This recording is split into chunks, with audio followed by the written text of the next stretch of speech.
And now, sit back, relax. Here comes Seriously Funny. Dr. Fisk here. We're about to begin episode 4. Those of you who have been following our running story about William T. Tuttle know that I am his psychiatrist. And having taken the Hippocratic Oath 3 times, there was some medication involved. At any rate, obviously, strict confidentiality must be the essential part of our therapy sessions. Now, as we move into episode 4, spring has finally come to Santa Fe. The temperature has warmed, golfers are playing golf, and the junipers have blossomed. What a delightful creation, the juniper tree. My theory is nature had nothing to do with the juniper. No, it's an insidious industrial pharmaceutical concoction. What else with one whiff can give you a headache, a running nose, itchy eyes, and postnasal drip? I think I have to lie down. Oh yes, something else is in the air in Santa Fe. Love, which can also give you postnasal drip. It's everywhere, especially in our episode 4. We're at Gus's piano bar where Blue Pearl is having a cocktail with a man she recently met. And it's not William, whom she's living with. No, his name is Harris O'Neill, a young, glib, handsome fellow oozing with charm and, as we shall see, making a big play for Blue Pearl's affection. Were I with thee, while night should be our luxury. Futile the winds to a heart in port, done with the compass, done with the chart. Rowing in Eden, the sea, might I but moor, tonight with thee. That's beautiful. Who wrote that? I forget.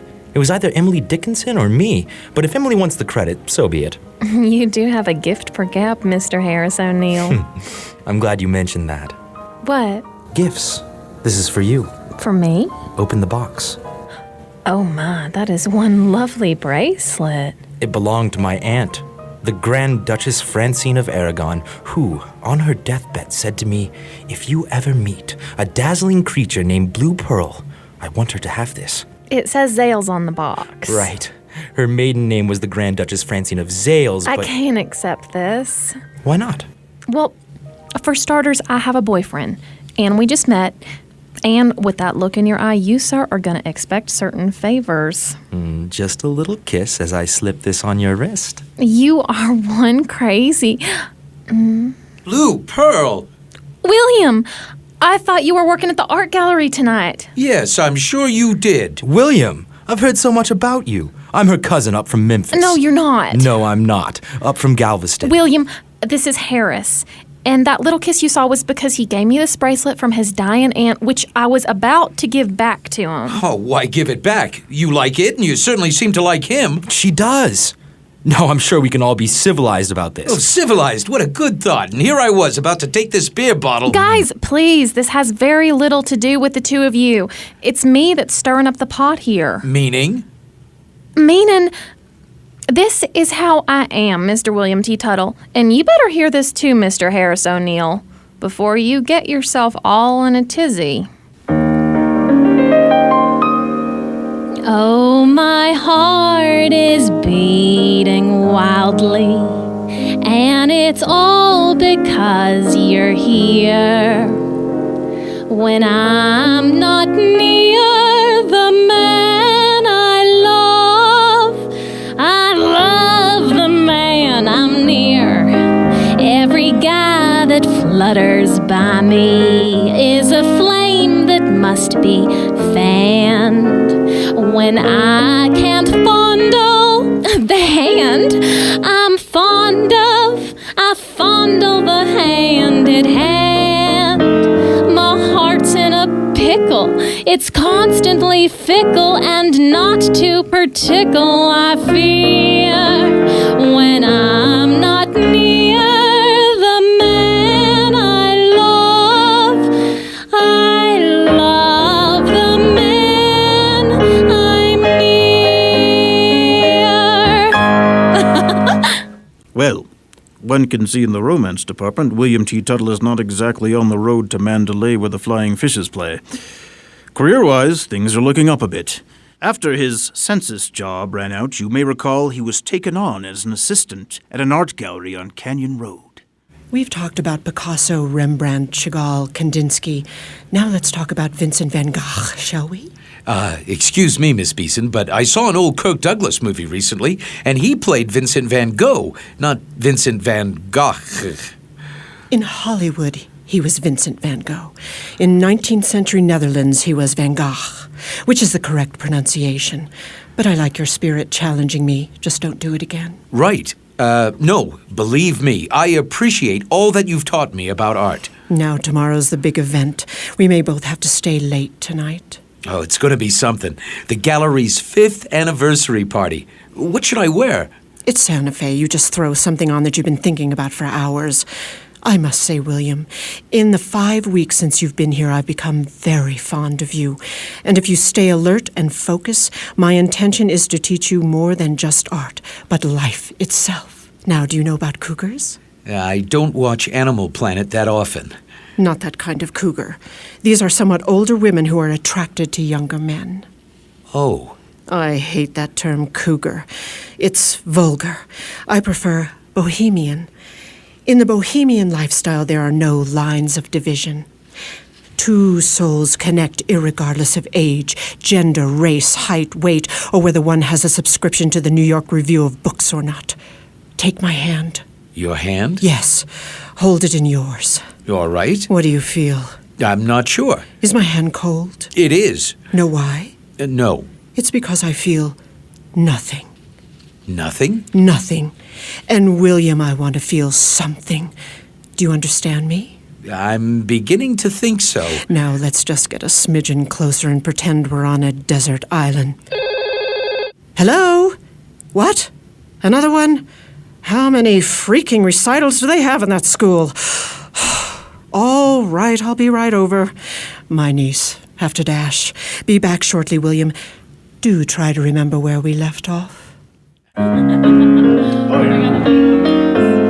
You say either, and I say either. You say neither, and I say neither. Either, either, neither, neither. Let's call the whole thing off. Okay, let's see what you got. You like potato, and I like potato. You like tomato, and I like tomato. Potato, potato, tomato, tomato. Let's call the whole thing off.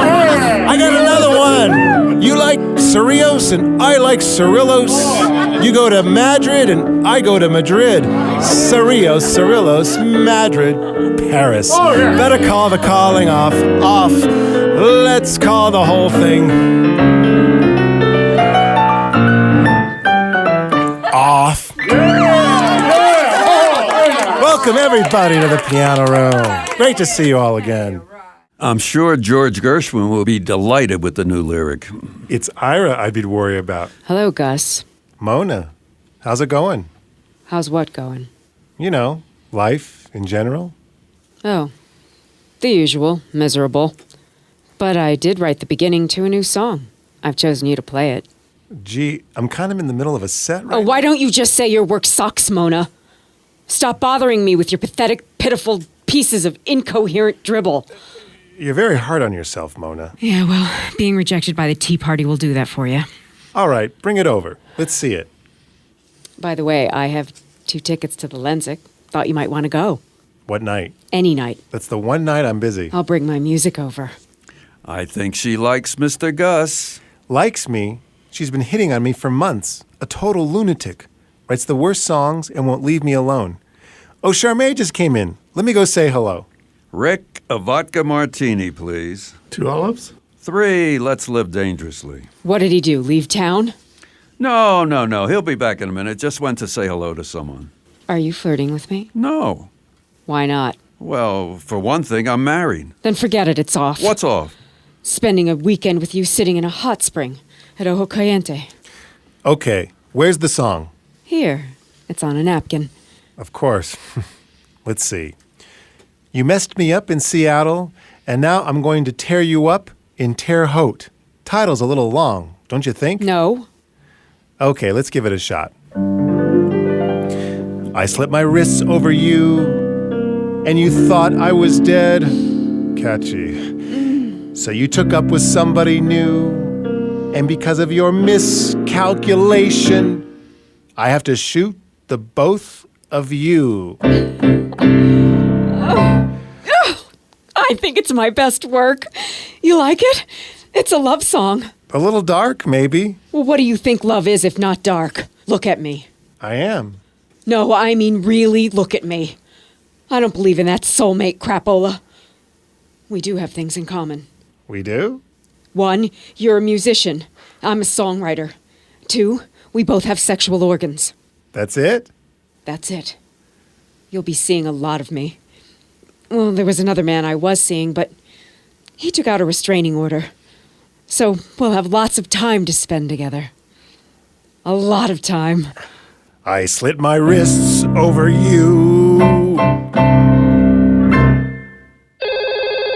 The Beeson Gallery. Mr. William T. Tuttle, please. Speaking. Yes, you are speaking, and I'm speaking too. Isn't this a wonderful age we're living in? Who is this? Your father, son. I got you. I did that voice in a remake of Charlie's Aunt. Once in love with Amy. Now listen to me. I asked you not to contact me. But I'm your daddy. You're not my daddy. You stopped being my daddy years ago. But you left me, wandered off the lot. And it took you 29 years to start looking for me. Let's not rehash that. I'm your daddy, and I have the genes to prove it. Now I'm here to help you, William. In what way? Every way possible. Are we talking financially? That's not possible. Please don't call again. But surely there must be some problem that you're having that I can help with some fatherly advice. What about that woman I met that you have a relationship with? Blue sweater. Pearl. Blue Pearl. Yes. I don't want to talk about her. Oh, there was some distress in your voice. Now, when it comes to women, I happen to be one of the few men that has any idea what the hell they're talking about. After all, I've been dealing with actresses for my whole life, for God's sake. Look, I really don't... She's giving you a hard time, eh? Of course she is. That's what they do. Has she met someone else? Yes, she's met someone else. And you think you're going to lose her. You're not going to lose her. Get a hold of yourself, man. You're a Tuttle, and Tuttles don't walk around with a broken heart. We break them. Mom, I've got 3 tables to wait on, and suddenly you drop in? For a cup of coffee, that's all. That's all? Well, I did hear about the ruckus at Gus's piano ball last night. Oh, what did you hear? That William and another man were fighting over you. Oh, Lord, is it all over Santa Fe? Santa Fe in tows, that's all they're talking about. Mom, I want you to stay out of this. I will handle this myself. I don't want you interfering in my personal life like you always do. Interfering? Or caring. Wait till you have children. But okay, if you don't want to tell me about this Harris O'Neill, that's certainly your choice. How did you know his name? Because I ask questions. I know more about him than you do. Did you know that while he's staying in town, he's taken 2 suites at the end of the Anasazi? No. Did you know that he drives a Bentley? No. Well, actually, it's his chauffeur that drives. I knew he was someone of importance. I don't know which way to turn. I'm so dumb, if my brain were turning to gas, it wouldn't run a go-kart around the inside of a Cheerio box. Between him and William, I'm so darn confused. Of course you are, dear. That's why they invented mothers. Now, what Blue Pearl's mother didn't tell her was that she was having dinner that night at an upscale restaurant with William's father. With those two sitting across from one another, let's hope there's security around. This was so lovely of you to invite me out to dinner. My pleasure.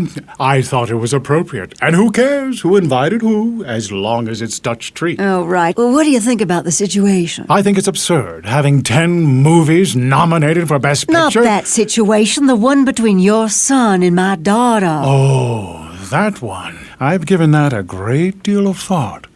what was the situation again? Well, it looks like they're getting serious, and frankly, William having lost yet another job. Yes, I'm going to have to talk to him about that. What would you say? I'd say to him what I said to my son Biff in Death of a Salesman. And Biff, when I realized that selling was the greatest career a man could want, because what could be more satisfying than to be able to go into 20 or 30 different cities and pick up a phone and be remembered and loved and helped by so many different people? So you want him to go into sales? Who? Your son. Oh, well, that's up to him. But that speech, my dear, stopped the show. Lance. Yes, Luella. Interesting, isn't it, that both our names begin with the letter L? The point being? There's another word that begins with the letter L. Lonely. Lance, I know when you're traveling from town to town with the road company shows that there are nights when you're sitting in your hotel room feeling desperately Lonely? Don't be silly. I'm doing musicals now. Oklahoma, South Pacific. Shows with all those adorable, cheeky showgirls. Oh, who am I kidding? Look at me in my mid-40s. 50s. 50s. An aging Lothario, still putting makeup on and pretending to be anyone but who I really am. And who are you? An extraordinary, remarkably talented, lonely soul. Take my hand. Thank you. Look into my eyes. I don't dare. My eyes, Lance. Very beautiful. And trusting. Yes, especially the right one. Then listen to me. I know how your life can be much more fulfilling and end your desperate loneliness. Yes, you sexy little... When you leave town, take your son with you. Take? William. You haven't been with him in 29 years. You can be together and have fun. Go to ball games and smoke cigars. Ah, I see the plot. I didn't spend 4 years in dinner theater doing Agatha Christie plays for naught. You think your little girl can do better than my son, so you want him out of the way. She's finally found a man with all the traits I would want my son-in-law to have. He has a sweet nature, and he has money. He's well-groomed, and he has money. He's breathing, and he has money. Lance, she's been married and divorced 3 times already. She's had enough losers in her life. Incredible. One would think a woman given the name Blue Pearl would attract only the most substantial of men. Are you blaming me for her being slightly loony? If the hereditary genes fit, I'm leaving. But the check hasn't come. Frankly, my dear, I don't give a damn.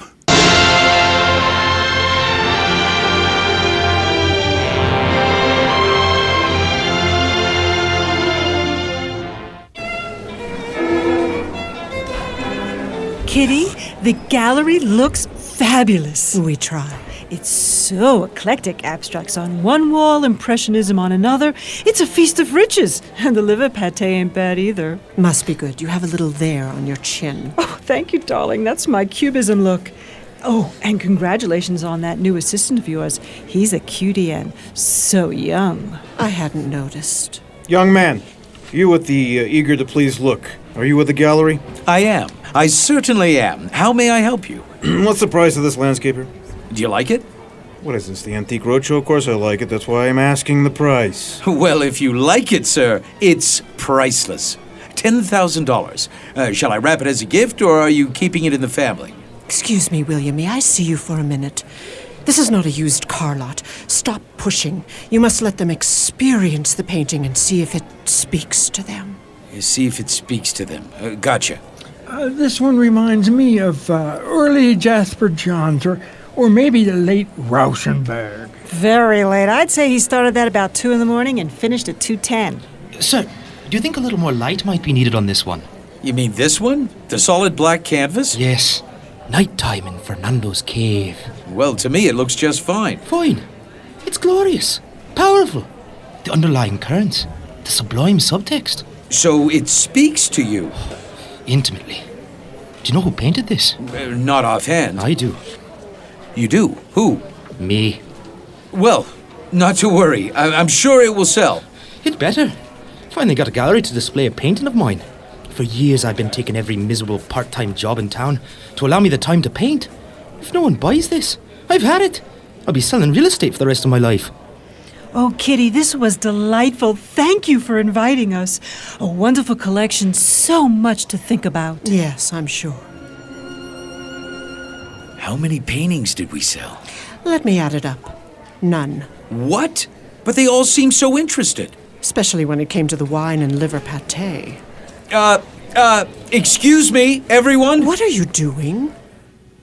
Before you leave, I wonder if, just for a moment, you can think about what took place here this evening. From the harsh reality of life, you stepped into a world of beauty, talent, and imaginative creativity found in these works of Santa Fe's finest artists. And collectively, as a community, these artists must be supported. I know this is poor form on my part, but could you, would you, reflect on which painting spoke to you and, damn it, buy it? We have enough real estate agents for now.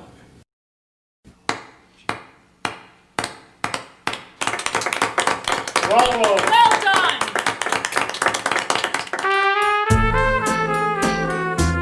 It's 11:30. I'm exhausted. William, you were magnificent. That speech you gave took great courage. I'm proud of you. Thanks, Miss Beeson. I don't know where that came from. So tell me, how many did we sell? One. One? Which one? The black canvas. Nighttime in Fernando's cave. Oh, my God. What's wrong? That's the one I bought. Seriously Funny, created by Ron Bloomberg. Engineer and original music, Brian Highhill. The cast featured Liam Lockhart, Jeannie Michaela, Elena Zachary, Tom Romero, Lori Romero, Tad Jones, Michelle Schneider, Hardy Pinnell, Debriana Mancini, Tom Woodward, Ron Bloomberg, and as Gus, the piano player, David Geist.